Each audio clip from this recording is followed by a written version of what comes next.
Bonjour à tous. Donc, je suis Camille Détré. Je suis chargée de mission recherche en écotoxicologie à l'Office français de la biodiversité. Et je travaille dans une direction donc, qui porte sur la recherche et l'appui scientifique. Donc, aujourd'hui, je vais vous présenter le projet RED, qui est un projet en partenariat entre la recherche et la gestion avec les universités de Bordeaux, de Montpellier et de l'Université de Bretagne Sud, le programme Éconaviguer, ainsi qu'à l'OFB, donc ma direction, Patrinat, dont j'ai oublié le logo, je m'excuse, et différents parcs naturels marins. Donc, ce projet est en construction pour 2026, il devrait durer 3 ans, et il porte donc sur les revêtements anti-salissure afin d'évaluer leurs impacts, leur dégradation et leur efficacité. Donc, je reviens assez rapidement sur le problème des salissures ou du fouling. Donc, comme vous devez tous le savoir, ce sont des encrassements d'origine biologique, organique, qui ont pour conséquence une colonisation naturelle relativement importante des structures immergées. Donc une colonisation qui se fait dans un premier temps sous forme de film bactérien et puis le temps passé sous forme de macro-invertébrés ou macro-algues. Ces encrassements peuvent avoir des conséquences non négligeables sur la navigation avec une biocorrosion, une augmentation du temps de navigation et aussi une augmentation donc, de la consommation de carburant. Les revêtements anti-salissure se sont avérés donc des solutions assez efficaces pour limiter ces encrassements. À partir donc, du début du XXe siècle, le mercure était utilisé, puis dans les années 50, le tributyléthane, donc le TBT, qui, comme mon sous-titre le dit, a été prouvé comme étant assez impactant pour le milieu marin, notamment avec des conséquences non négligeables sur les mollusques gastéropodes et bivalves. En 2003, donc l'Organisation maritime internationale a interdit son utilisation, ce qui s'est traduit en droit français par une interdiction en 2008, je crois, 2005 ou 2008. Et donc, d'autres revêtements anti-salissure ont vu le jour. Certains étaient déjà utilisés ou dans d'autres contextes. Donc, ce sont ici plutôt des herbicides ou des biocides. Donc là, je vous ai mis quelques exemples, le durion, l'ergarol, les zinc et cuivre pyrithium. Et puis, au fur et à mesure, le temps passant, les réglementations se sont un peu durcies vis-à-vis de l'utilisation de ces biocides avec une nécessité de présenter de mettre en place sur le marché des peintures non toxiques et non impactantes donc, pour le milieu marin. Et en 2018, ce durcissement est arrivé, la réglementation s'est durcie, donc, et il est nécessaire actuellement, donc, pour avoir une autorisation de mise sur le marché, de faire une étude d'impact pour montrer que le produit n'est pas impactant, n'est pas toxique pour l'environnement. Et donc, suite à ces différentes réglementations et à ce durcissement, et depuis le début des années 2000, des alternatives aux produits très concentrés en biocides ont vu le jour. Là, je vous ai mis les exemples des anti-adhésifs, des films ou des bâches, mais ça peut être aussi des formulations qui se veulent un peu moins impactantes et donc qui auront des concentrations en biocides plus faibles en tout cas. Donc, c'est un peu comme ça qu'est né le projet RED. Donc là, je vous ai mis qu'il concernait les revêtements de nouvelle génération. Ce que je veux dire, c'est que ce sont des revêtements qui sont présentés comme étant de moindre impact parce que les formulations sont plus éco-friendly ou ne contiennent pas de biocides. Toujours est-il que souvent, l'information manque, notamment sur leurs potentiels impacts. Du coup, le projet RED vise dans un premier temps à évaluer quelle est l'utilisation qui est faite actuellement de ces revêtements de moindre impact, enfin, supposés de moindre impact, est-ce qu'ils sont beaucoup utilisés et par qui, quelle est l'efficacité de ces revêtements et dans quelles conditions, quelle est la durabilité, le cycle de vie, ainsi que le comportement dans l'eau, c'est-à-dire qu'est-ce qu'ils vont relarguer dans l'environnement, tout ça pour pouvoir évaluer l'impact sur le milieu. Le but de RED, l'objectif final, c'est de pouvoir informer, guider et faire des recommandations adaptées aux usagers et aux zones géographiques en ayant en tête que ces revêtements anti-salissure peuvent avoir des comportements différents en fonction des conditions physico-chimiques et donc essayer d'évaluer différentes conditions physico-chimiques pour pouvoir faire des recommandations adaptées à la zone géographique. Ce projet fait suite à un projet qui avait été réalisé par Finistère 360, dont le rapport est écrit en 2019, qui avait lieu seulement en Bretagne. Et ici, nous avons essayé donc de partir sur d'autres revêtements. Donc l'approche est un peu différente, mais l'idée reste la même de pouvoir informer, guider et recommander. Plus spécifiquement, le projet RAID est constitué de 4 volets principaux.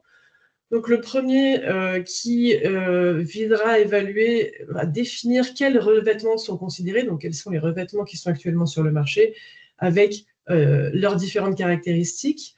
Le deuxième volet est un volet qui aura lieu en laboratoire, donc dans des conditions contrôlées, et visera à définir le devenir de ces revêtements dans l'environnement, donc lorsqu'ils sont utilisés, ainsi que les effets sur les organismes.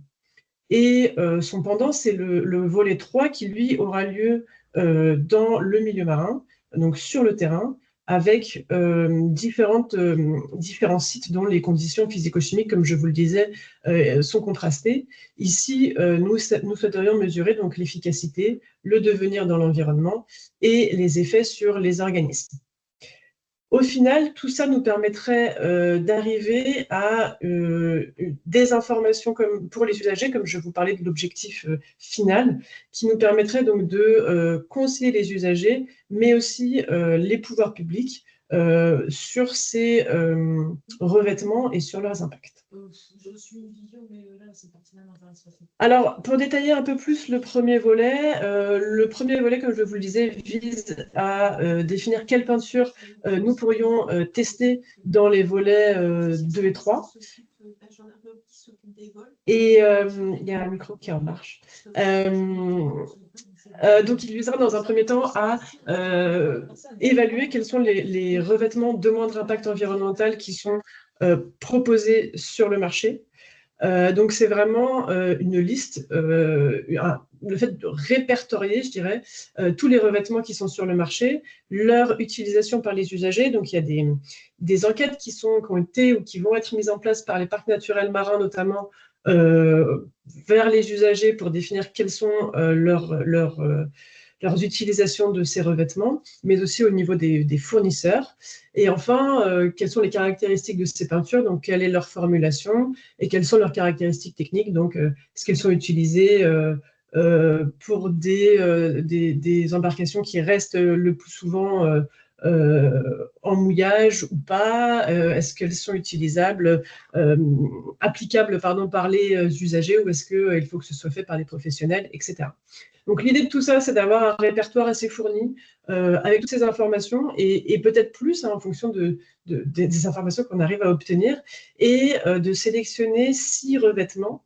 Et donc là, pour le moment, on reste assez large, même si donc ça peut être, donc je disais, des érodables avec biocides, mais dans l'idée d'une concentration de biocides relativement faible ou jugée comme étant moins impactante que les solutions, les revêtements utilisés très concentrés au biocide. Ça peut être des matrices dures, ça peut être des revêtements anti-adhésifs de type full release coating, ou encore des revêtements physiques, donc des bâches par exemple. Donc, à partir de cette présélection de 6 revêtements, on va essayer d'évaluer la dégradation et l'impact de ces 6 revêtements en milieu contrôlé. Donc, quand je dis en milieu contrôlé, c'est-à-dire que c'est en laboratoire. On a besoin d'être en laboratoire pour limiter les effets confondants, limiter les effets de tout ce qui peut affecter la réponse et le comportement de ces revêtements en milieu marin. Sachant que ça a la grosse limite d'être moins, voire peu, représentatif. Mais c'est vraiment l'idée est d'avoir une version simplifiée de ce qui pourrait se passer. Donc, dans un premier temps, on va évaluer, on va mesurer en fait ce qui est relargué dans l'environnement. Donc, c'est ce qu'on appelle la lixiviation. Quelles sont les substances chimiques qui sont relarguées dans l'environnement?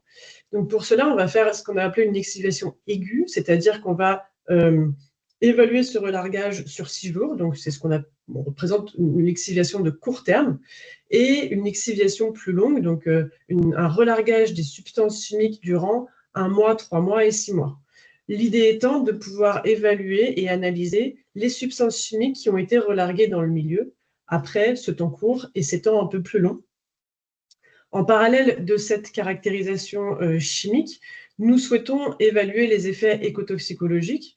Donc, à partir de cette eau contaminée, je dirais, cette eau qui contient les substances relarguées par les différents revêtements, nous allons évaluer les effets que ça peut avoir sur 4 niveaux trophiques différents, donc 4 espèces. Ce sont des tests de laboratoire qui sont assez normés, ce sont des bioessais. Encore une fois, c'est relativement simplifié. Donc là, on va regarder les effets sur les bactéries, les microalgues marines, les microcrustacés et les larves de poissons. Mais bien qu'étant simplifié, ça donne une information sur la toxicité potentielle des substances qui sont relarguées par les différents revêtements. Donc ça, ce sera fait pour les 6 revêtements qu'on aura sélectionnés dans le Work Package 1. Et dans un deuxième temps, nous mettrons en place un vieillissement accéléré. Donc, dans une chambre à UV, donc UVA, UVB, il va y avoir un vieillissement qui va être mis en place. Donc, c'est-à-dire que dans un temps restreint, nous allons pouvoir imiter un vieillissement de 2 ans afin de caractériser ce qui est relargué, encore une fois, chimiquement et physiquement. Donc, ça peut être des petites particules qui peuvent être relarguées suite aux UV ou au frottement, qu'on va pouvoir donc caractériser dans ce deuxième volet. Associé donc à ce volet de laboratoire, ici il y a le pendant donc un peu plus élaboré qui visera à évaluer l'efficacité, la dégradation et l'impact de ces revêtements, mais cette fois-ci sur le terrain, où les parcs naturels marins, certains parcs naturels marins seront le terrain de jeu. Donc pour évaluer l'efficacité en milieu statique, donc là, on reste toujours sur les 6 revêtements sélectionnés précédemment, qui vont être posés sur des plaques en PVC, qui vont être elles-mêmes immergées au niveau des marinas, au niveau de 5 sites, donc de 5 parcs naturels marins, 3 donc, en Atlantique, l'estuaire Picard, mer d'Opale, le bassin d'Arcachon et l'estuaire de la Gironde et la mer des Pertuis, un aux Antilles, donc le parc naturel marin de Martinique, et un en Méditerranée, le golfe du Lion. L'idée, c'est de se laisser ces structures immergées durant 18 mois avec une prise de photos par les équipes des parcs une fois par mois, avec dans l'idée la possibilité donc de comparer tous les mois la colonisation entre les 6 différents revêtements et de pouvoir définir quels sont les revêtements qui sont plus ou moins efficaces sur la colonisation par les organismes marins. Le deuxième volet donc, de ce troisième volet s'intéresse à l'efficacité, mais aussi et surtout à l'impact. Et donc là, on sera dans un milieu un peu plus ouvert, avec un peu plus d'hydrodynamisme. On ne sera pas non plus en pleine mer, hein, mais on sera dans un environnement un peu moins statique que les marinas. Dû aux contraintes un petit peu logistiques, parce que c'est un peu plus lourd à mettre en place, seuls 3 revêtements seront testés. Donc, ils seront testés en évaluant les résultats notamment du second volet sur la toxicité en laboratoire, qui nous permettra peut-être de voir quels sont les revêtements qui peuvent être le plus intéressants à tester. Et donc là, cette efficacité et impact seront évalués sur 3 sites, un par façade. Donc pour l'Atlantique, ce sera le bassin d'Arcachon, pour la Méditerranée, le golfe du Lion, et aux Antilles, ce sera le parc naturel marin de la Martinique. L'idée ici, c'est d'avoir donc pour 3 revêtements, 3 stations, donc une station par revêtement, plus une station de référence, donc une station contrôle, pour pouvoir comparer et l'efficacité et la toxicité. Donc le montage, vous pouvez le voir au milieu de la diapositive, et le suivant, on aura une bouée à laquelle sera associée donc, la structure contenant la plaque de PVC avec la peinture ou le revêtement anti-salissure et une cage de moule qui est associée, ainsi qu'une sonde température et salinité pour évaluer donc, le rôle des conditions physico-chimiques dans à la fois l'efficacité et l'impact qui peuvent être observés.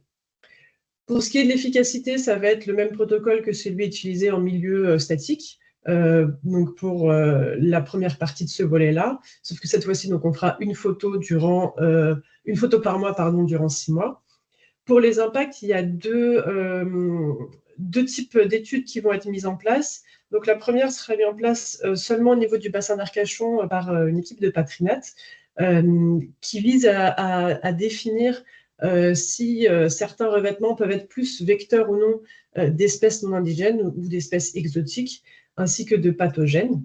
Et le deuxième volet, ce sera une étude écotoxicologique, donc sur les moules qui ont été immergées. Elles seront immergées donc le premier mois et le dernier mois, donc entre le mois 0 et le mois 1 et entre le mois 5 et le mois 6. Et différents paramètres biologiques et biomarqueurs assez connus de la contamination seront évalués. Celle-là, c'était pour la partie un peu plus scientifique, recherche.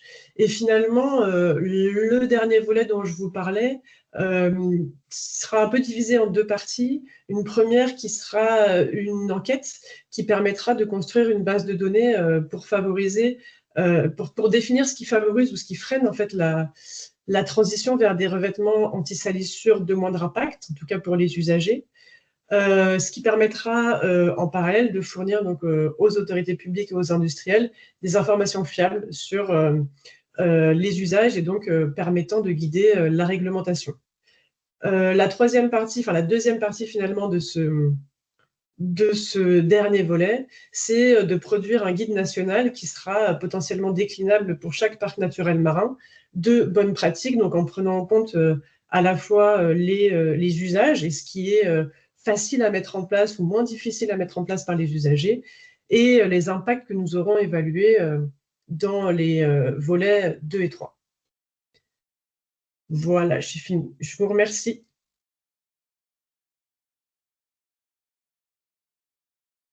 Merci beaucoup Camille pour cette présentation. C'est un projet qui est très riche, qui implique de nombreux acteurs, de nombreuses étapes et opérations. Laurie, donc, du PNM, c'est bassin d'Arcachon, si je ne me trompe pas. Oui, c'est Voilà. ça. Vous m'entendez bien? Oui, oui, tout à Oui. fait. Je me permets juste de rebondir sur le projet RED s'il n'y a pas de questions, parce qu'au Parc naturel marin, donc, on a lancé un second projet qui s'appelle le projet Camiba, carénage à moindre impact sur le bassin d'Arcachon, et qui est quand même étroitement lié, qui peut être étroitement lié au projet RED. Ce projet Camiba a plusieurs volets, dont un qui est de tester des alternatives sans biocides, donc des alternatives aux peintures conventionnelles anti-fouling qu'on peut trouver sur le marché, auprès de plaisanciers volontaires. Donc, suite à un appel à volontaires, proposer des solutions préfléchées par le parc, et le parc fournirait cette alternative en échange de retours d'expérience concrets sur le terrain. Et donc, je me permets juste de faire le lien, puisque on avait réfléchi effectivement à ce qui serait intéressant dans le choix des alternatives proposées dans le projet Camiba, que ce soit des alternatives qui pourraient éventuellement être testées dans le projet RED pour avoir une analyse complète de S sur le terrain et écotoxicologie en laboratoire. Voilà, c'était juste une petite aparté. Oui, merci beaucoup Laurie. Donc vous seriez sur les mêmes produits testés? Si, dans la mesure du possible, oui.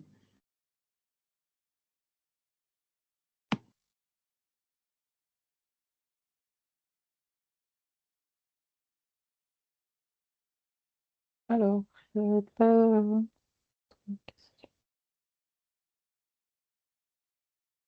Ma question, elle est, est-ce que vous avez j'ai cherché là, est-ce que vous avez des Caniba, est-ce que ça s'écrit bien comme ça, déjà? Alors, Camiba, C-A-M-I-B-A, carénage à moindre impact sur le bassin d'Arcachon. D'accord, c'est pas, ok, c'est M. Oui, Ouais. et c'est un projet qui a débuté la semaine dernière, donc on est tout juste aux prémices du projet, donc si vous avez des questions. Donc, non, mais c'est pour voir l'interaction avec l'autre, c'est de savoir comment vous allez diffuser l'information et où on peut trouver des informations concernant les solutions que vous testez aujourd'hui, qui ne sont pas, d'après ce que j'ai compris, que des solutions à base de revêtement. Alors, donc nous, le parc, là, on est en train de travailler sur des solutions préfléchies, qu'on proposerait aux volontaires en fonction du type de navigation, du profil du plaisancier. Et donc, il n'y a pas forcément que des revêtements peinture, il y a aussi tout ce qui est housse de protection. Voilà, donc il y a plusieurs types que là, on est en train de préfléchir pour le projet et pouvoir le proposer sur l'expérimentation près des volontaires. Mhm. Après, ce Vous avez qu'on essaie de trouvé... faire, c'est... Ah, pardon. Oui, c'était juste pour savoir si vous aviez d'autres systèmes à part le Zendoc et la bâche en mécanique.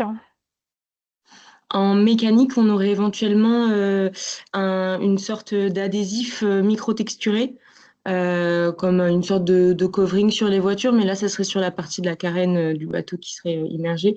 Et Oui, la texturation du produit ferait que le fouling ne se dépose pas aussi facilement sur sur le bateau. ça Vincent, c'est tu as des Finsulate? commentaires? C'est Finsulate. Finsulate, ouais. Ouais, ouais, ok. Ok, ok. Ouais, bah, vous avez partiellement répondu, hein. C'était pour savoir sur quelle base en fait vous faites ces prépositions aux propriétaires de bateaux. Enfin, comment vous avez choisi vous ces différentes solutions sans rentrer dans des solutions, enfin dans des réponses très techniques, mais Alors, nous, on a réfléchi des solutions qui nous semblaient pertinentes aux yeux du parc et du contexte du bassin d'Arcachon, qui est quand même rythmé par les marées de manière assez importante. En fonction du type de navigation qu'on a sur le bassin d'Arcachon, en fait, on s'est rendu compte qu'il y avait beaucoup de méconnaissances autour de ce sujet et que les anti-fouling étaient utilisés un peu trop utilisé pour tout ce qui est sorti juste sur la journée ou avec un stockage de port à sec. Donc, on a vraiment réfléchi des solutions qui pourraient être utiles aux plaisanciers de manière simple et efficace. Et du coup, on en a réfléchi, on compte les attribuer aux plaisanciers en fonction d'un questionnaire qui répertoriera ces pratiques de navigation. Et donc, en fonction de si beach, enfin, s'il s'échoue, s'il est au port à sec, etc., on pourra adapter l'alternative la plus adéquate à sa navigation. ok. Parce que effectivement, vous avez beaucoup de bateaux qui sortent de l'eau, c'est un petit peu, vous avez une tradition un petit peu sur le bassin où ils ont des supports en bois et ces gens-là, ils utilisent des fois encore des anti-fouling, hein, même si et ouais, ça serait super intéressant d'avoir un petit groupe de plaisanciers de ces gens-là dont le bateau sort de l'eau et qui n'a pas besoin finalement, enfin, ou n'aurait pas besoin pour faire la démonstration que finalement, il n'y a pas forcément, si le bateau sort de l'eau régulièrement, il n'y a pas forcément besoin d'anti-fouling, d'avoir un groupe démonstrateur de ça, ça pourrait être super intéressant. Oui, c'est vrai qu'on s'est rendu compte, on a fait une enquête à l'échelle du bassin, là, le rapport devrait pas tarder à sortir, et en fait, en questionnant un peu les pratiques de navigation, de stockage du bateau, etc., et les anti-fouling utilisés, s'il y a des solutions alternatives qui sont déjà utilisées sur le terrain, on s'est rendu compte qu'il y avait quand même beaucoup de personnes qui sortent leur bateau de l'eau à la journée et qui utilisent quand même une peinture anti-fouling. Et c'est sur cet Mm. aspect-là où on aimerait rationaliser l'usage en fait de ces peintures. Ah oui, ça serait super d'avoir un petit groupe de démonstrateurs qui font la démonstration aux autres pour ça. Delphine Martin, donc du parc, ouais, votre Ouais, collègue.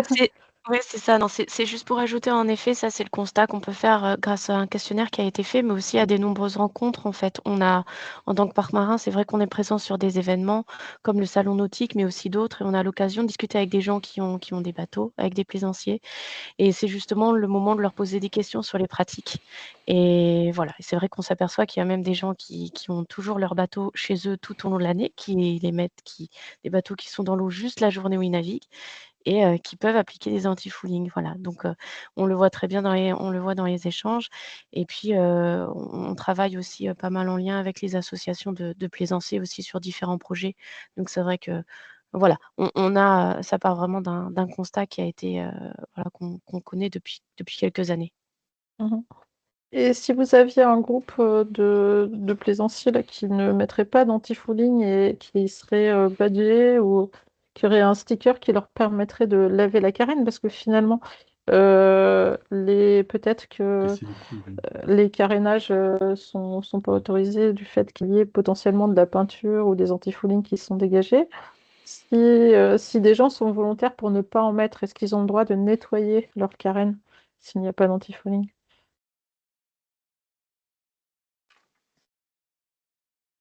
Tu veux répondre, Delphine, ou non? Ouais, non, vas-y, Laurie, tu connais bien le sujet. C'est quelque chose effectivement qu'on soulève en problématique, puisque le carénage normalement est censé se faire sur une aire de carénage, puisqu'il peut générer de la pollution. C'est effectivement une piste à explorer si on est sûr qu'il n'y a pas de pollution engendrée, est-ce que il est possible d'avoir l'autorisation par un autocollant, comme vous dites? C'est vrai que c'est une piste intéressante qui pourrait être explorée.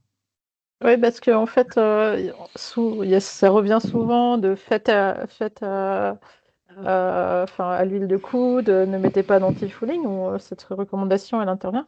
Mais c'est vrai qu'il faut que la personne derrière, elle puisse nettoyer tout simplement, quoi. Et puisqu'on dit que même un carénage dans son jardin est un carénage voilà, illégal, hein, voilà, je pense que c'est peut-être ça pourrait être super intéressant de pousser un petit peu le curseur. Et puis c'est des questions qu'on va devoir traiter dans le cadre du guide aussi, en allant un petit peu plus loin sur les conseils qu'on peut donner, quoi.